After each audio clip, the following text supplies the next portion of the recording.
1 मार्च 2027 पासून जनगणना सुरू होणार। जातीय जनगणनेसोबतच जनगणना 2 टप्प्यांमध्ये होणार। सूत्रांची माहिती। आगामी स्थानिक स्वराज्य संस्था निवडणुकीत मुंबईत भाजप मोठा तर शिंदे लहान भाऊ।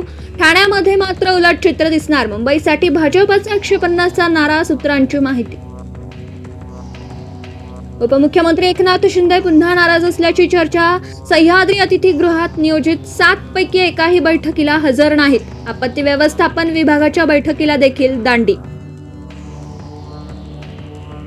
नाशिकमध्ये ठाकरेंच्या शिवसेनेत मोठं नाट्य। पक्षविरोधी काम केल्यामुळे सुधाकर बडगुजर यांची हकालपट्टी तर कारवाई एकतर्फी असल्याची बडगुजर यांची टीका। अनेक गुन्हे दाखल असलेल्या बडगुजरांना भाजपामध्ये घेऊ नका। आमदार सीमा हिरे यांची जाहीर भूमिका। मनसेसोबत युतीवर आपल्याकडून कोणताच प्रॉब्लेम नाही। आता चेंडू राज ठाकरेंच्या कोर्टात। मातोश्रीवरील बैठकीमध्ये उद्धव ठाकरेंचं वक्तव्य।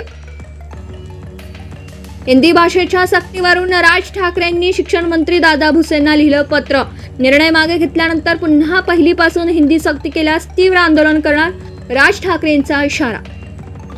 पवार काका पुतणे एकत्र येण्याच्या शक्यता धुसर। पुण्यामध्ये दोनही राष्ट्रवादीचा स्वतंत्र वर्धापन दिन शक्ती प्रदर्शनासह आगामी स्थानिक स्वराज्य संस्थांच्या निवडणुकीची रणनीती ठरवणार। निलेश चव्हाणच्या शस्त्र परवान्याचं मंत्रालय कनेक्शन समोर। तत्कालीन गृहराज्यमंत्री सतीश पाटलांना दिलेल्या अहवालामध्ये पुणे पोलिसांनी निलेशवरच्या गुन्ह्यांची माहिती लपवली। धक्कादायक खुलासा।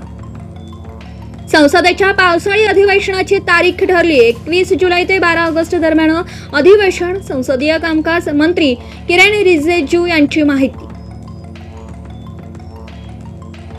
आरसीबीच्या विजयानंतर चिन्नस्वामी स्टेडियमवर चाहत्यांची प्रचंड गर्दी।